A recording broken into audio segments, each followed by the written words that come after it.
This is Dr. Parm Giuntini's essay on Smarthistory and Khan Academy on modernism. People use the term modern in a variety of ways, often very loosely, with a lot of implied associations of new, contemporary, up-to-date, and technological. We know the difference between a modern society and one that remains tied to the past, and it usually has less to do with art and more to do with technology and industrial progress. Things like indoor plumbing, easy access to consumer goods, freedom of expression, and voting rights.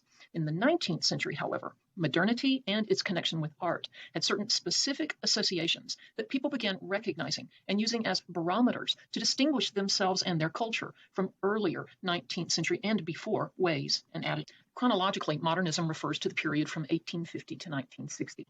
It begins with the realist movement and ends with abstract expressionism. That's just a little over 100 years. During that period, the Western world experienced some significant changes that transformed Europe and the United States from traditional societies that were agriculturally based into modern ones with cities and factories and mass transportation. Here are some important features that all modern societies share. The first is capitalism. Capitalism replaced landed fortunes and became the economic system of modernity in which people exchanged labor for a fixed wage and used their wages to buy ever more consumer items rather than produce such items themselves. This economic change dramatically affected class relations because it offered opportunities for great wealth through individual initiative, industrialization, and technology, somewhat like the technological and dot-com explosion of the late 20th and early 21st century. The Industrial Revolution, which began in England in the late 18th century and rapidly swept across Europe, hit the United States immediately following the Civil War, transformed economic and social relationships, offered an ever-increasing number of cheaper consumer goods, and changed notions of education. Who needed the classics when a commercial, technically oriented education was the key to financial success? The Industrial Revolution also fostered a sense of competition and progress that continues to influence us today. The second is urban culture. Urban culture replaced agrarian or agricultural culture as industrialization and cities grew. Cities were the sites of new wealth and opportunity with their factories and manufacturing potential. People moving from small farms, towns to large cities helped to break down traditional culture and values. There were also new complications, such as growing urban crime, prostitution, alienation, and depersonalization. In a small town, you probably knew the cobbler who made your shoes, and such a personal relationship often expanded into everyday economics. You might be able to barter food or labor for a new pair of shoes, or delay payments.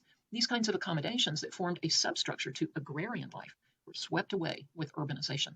City dwellers bought shoes that were manufactured, transported by railroads, displayed in shop windows, and purchased only for cash. Assembly lines, anonymous labor, and advertising created more consumer items, but also a growing sense of depersonalization. The gap between the haves and have-nots increased and were more visible in the city. The third thing is technology. Technological advances such as industrialization, railroads, gas lighting, streetcars, factory systems, indoor plumbing, appliances, and scientific advances were rapidly made, and these changes dramatically affected the way people lived and thought about themselves. One consequence was that people in industrialized areas thought of themselves as progressive and modern and considered undeveloped cultures in undeveloped countries as primitive and backward. That's a kind of attitude that we still see in the current day. The next thing that's part of modernism is secularism. Modernity is characterized by increasing secularism and diminished religious authority. People did not abandon religion, but they paid less attention to it. Organized religions were increasingly less able to dictate standards, values, and subject matter. Fine art moved from representing human experience and its relationship to God's creation to a focus on personal emotions and individual spiritual experiences that were not based in any organized and institutionalized religion. The next element is optimism.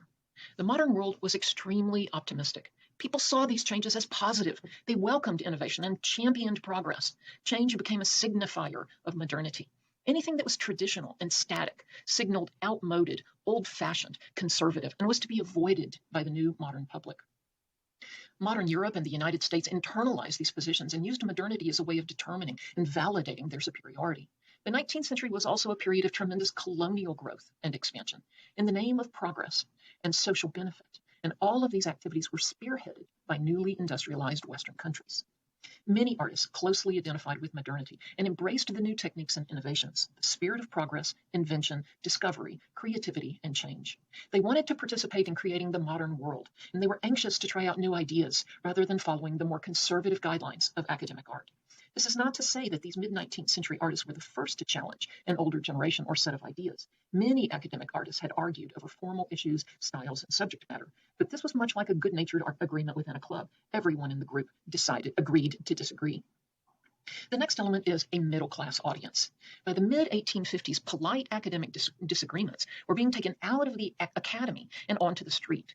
Artists were looking increasingly to the private sector for patronage, tapping into that growing group of bourgeois or middle-class collectors with money to spend and houses to fill with paintings. This new middle-class audience that made its money through industrialization and manufacturing had lots of disposable income, and they wanted pictures that they could understand, that were easy to look at, fit into their homes, addressed subjects they liked. Not for them, the historical cycles of gods, saints, and heroes with their complex intellectual associations and references. Instead, they wanted landscapes, genre scenes, and still life. They were not less educated than earlier buyers, but educated with a different focus and set of priorities. Reality was here and now. Progress was inevitable, and the new hero of modern life was the modern man. Modernity, then, is a composite of contexts, a time, a space, and an attitude. What makes a place or an object modern depends on these conditions. And now we discuss the avant-garde. Throughout the 19th century, there were artists who produced pictures that we do not label modern art, generally because the techniques or subjects were associated with the older, more traditional, conservative academic styles, techniques, and approaches.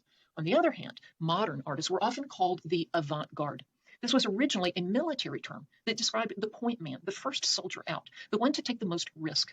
The French socialist Henri de Saint-Simon first used the term in the early 1820s to describe an artist whose work would serve the needs of the people of a socialist society rather than the ruling class. The avant-garde is also used to identify artists whose painting subjects and techniques were radical, marking them off from the more traditional or academic styles, but not with any particular political ideology in mind.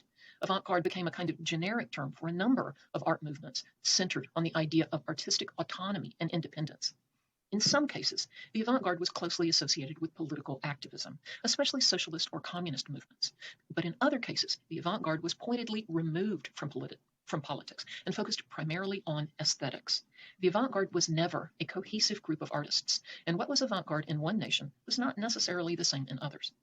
Finally, although modern artists were working throughout many countries in Europe and the United States, most 19th century art and much 20th century modern art is centered in France and produced by French artists. Unlike England, which was politically stable in the 19th century, France went through a variety of governments and insurrections, all of which provided a unique political and cultural movement that fostered what we know as modern art.